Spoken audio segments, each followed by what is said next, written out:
सुप्रभात बच्चों, यह आपके क्षितिज भाग 2 कक्षा 10वीं आपकी पाठ्य पुस्तक है एनसीईआरटी की। और यह हमने पढ़ा था पहले उत्साह कविता, जो सूर्यकांत त्रिपाठी निराला जी का जीवन परिचय हमने पढ़ लिया था।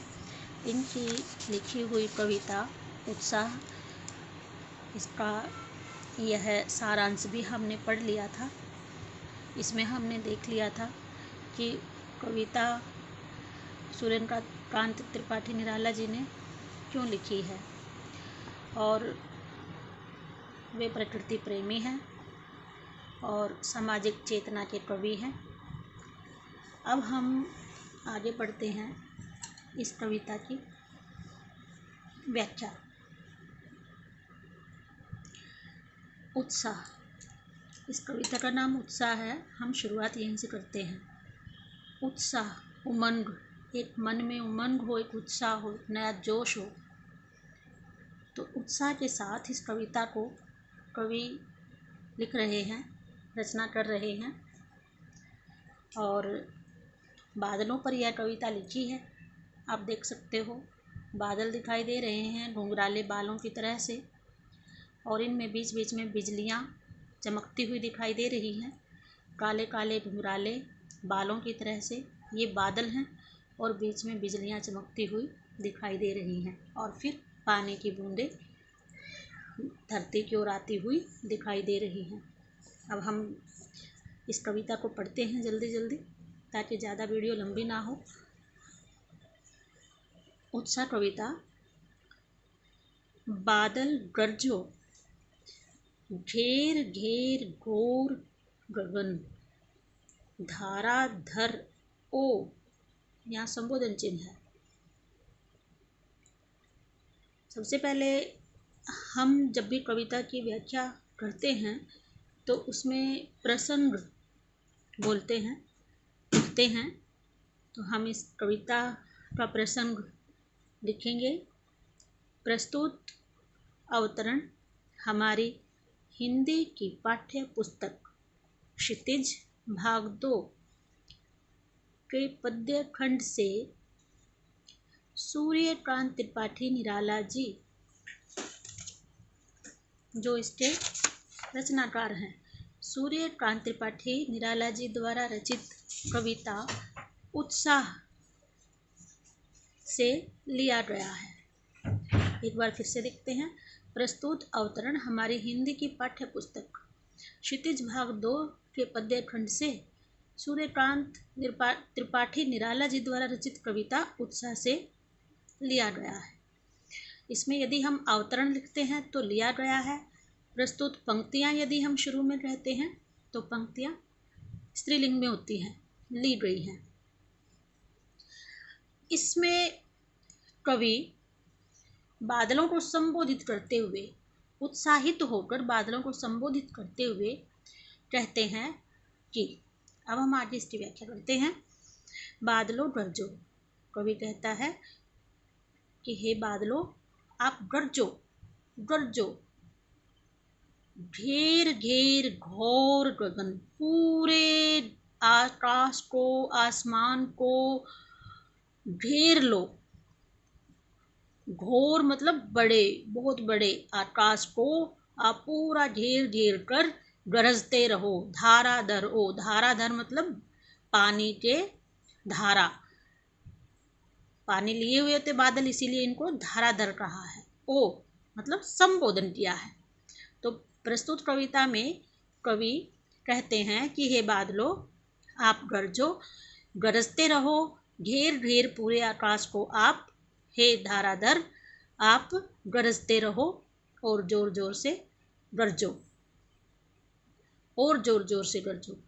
ललित ललित काले घुंघराले, बहुत सुंदर सुंदर और काले काले घुंघराले घुंघराले, बाल कल्पना कैसे पाले। अब कवि बादलों की सुंदरता का वर्णन करते हुए यहाँ कहते हैं कि आप बहुत ही सुंदर सुंदर हो, काले काले हो, घुंघराले बालों की तरह, काले घुंघराले बाल कल्पना, बाल कल्पना, बच्चों की कल्पना के समान कैसे पाले, जैसे बच्चों ने किसी कल्पना को रच दिया हो। कैसे? अब बच्चा कोई कल्पना करेगा, कोई आकृति बनाएगा तो ऐसे टेढ़ी मेढ़ी सी बना देगा। इसी तरह से बादल बने होते हैं और फिर भी बहुत ज़्यादा सुंदर होती है बच्चे की बनाई हुई कोई भी रचना। तो इसी प्रकार से बादल भी बहुत ही सुंदर हैं। विद्युत छवि उर्मे कवि नवजीवन वाले। अब कवि आगे कहते हैं कि विद्युत छवि, बिजली की आभा, छवि छाया, बिजली की आभा उर्मनी हृदय, अपने हृदय में लेकर कवि नवजीवन वाले। आप कवियों को यानी कविता, नए नए जीवन की कविताओं को रचने वाले। कवि कहते हैं कि आप विद्युत की छवि अपने हृदय में लिए हुए हो और नवजीवन को प्रदान करने वाले हो। वज्र छिपा, और आपकी इस गर्जन में वज्र छिपा हुआ है। वज्र होता है पाषाण, पत्थर, अर्थात ऐसी गर्जन है तो आप में जल, परंतु यहाँ पे पाषाण जैसा छिपा हुआ है, ऐसी आपकी गर्जना है। नूतन कविता, फिर भर दो, नूतन कविता, नई कविता लिखने वाले। आप एक प्रेरणादायी स्रोत हो नई कविताओं की रचना के लिए। फिर भर दो बादल गरजो। अब कवि कहते हैं कि नूतन उमंग भर दो आप नई कविताएं नव जीवन के लिए, और खूब गरजो। बिजलियां आपके हृदय में छिपी हुई हैं, आपकी गर्जन में पाषाण छिपा हुआ लगता है। इस प्रकार से हे नूतन रचना करने वाले बादलों, आप गरजो और नव जीवन की नूतन कविता की रचना करो। विकल उन्मन थे उन्मन, व्याकुल व्याकुल, विकल अर्थात व्याकुल व्याकुल, उन्मन अनमने से, अनमने थे अनमने, जो भी यहाँ पे इस संसार में जो व्याकुल व्याकुल थे, अनमने थे अनमने, मतलब अब जो उत्साह छोड़ चुके थे और अभी अनमने मन से रह रहे थे। अनमना मतलब बिना मन के जीवित, तो मन मर जाना, इस तरह से। विश्व के निदाढ़ के सकल जन, इस संसार के तपते हुए तल पर, तपते हुए जीवन के सकल सब कुछ जन, विश्व के तपते हुए जीवन के सकल जन, सारे इस संसार के जीवन जो तप रहे हैं, विश्व के तपते हुए सभी जन, आए अज्ञात दिशा से अनंत के घन। हे बादलों, आप तो चारों दिशाओं से आए हो, पता नहीं अज्ञात, चारों दिशाएं नहीं, अज्ञात दिशाएं, जाने कौन सी दिशा से आए हो जिसे हम जानते ही नहीं। अनंत के घन, अनंत दिशाओं से आए हुए बादलों, तप्त धरा, तपती हुई धरा को जल से फिर, अपने जल से फिर शीतल कर दो। यानी कवि कहता है कि हे बादलों, आप अनंत दिशाओं से आए हो और अनंत दिशाओं से आकर इस तपती हुई धरा पर अपने जल को बरसाओ और इसे शीतल कर दो। बादल गरजो, हे बादलों, आप गरज गरज कर यहाँ पर बरसो। एक बार फिर से हम देखते हैं, फिर से व्याख्या करते हैं। बादल गरजो, घेर घेर घोर घन गगन, हे बादलों, कवि संबोधित करते हुए कहता है बादलों को कि हे बादलों, आप गरजो और इस चारों तरफ से आकाश को घेर घेर कर, हे धाराधरो, आप गरजो।